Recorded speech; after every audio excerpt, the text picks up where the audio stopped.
A ball of mass 100 gram is projected with velocity 20 meters per second at 60 degrees with the horizontal.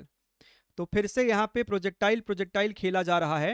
This is your 20 meters per second and this angle was your 60 degrees.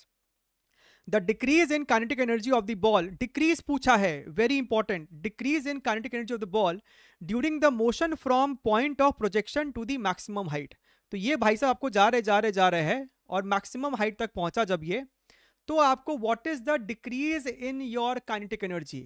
One of the approach would be to find the velocity over here और फिर यहां के kinetic energy का तुम difference लिख दो.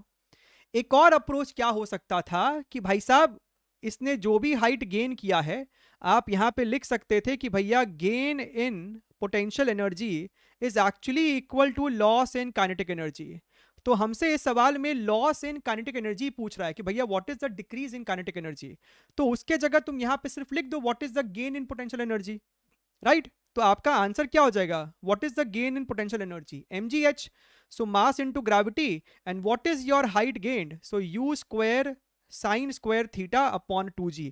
तो इस प्रकार से भी तुम सवाल को अटेम्प्ट कर सकते थे. तो ये हो जाता आपको हाफ इंटू मास 100 ग्राम से यानी कि 1/10 kgs, u स्क्वायर 20 का स्क्वायर करेंगे तो 400, sine square 60 degree, sine 60 degree होता है √3/2, उसका स्क्वायर करोगे तो आपको हो जाएगा 3/4. यानी कि सर अगर हम यहाँ पे ध्यान से देखें तो 4 इसको कट करेगा तो ये हो जाएगा 100, ये इसको कट करेगा, ये इसको कट करेगा तो ये हो जाएगा 5 और 5 3 सर मेरे को हो जाएगा 15. यानी कि ऑप्शन नंबर 2 मेरे को सही जवाब है.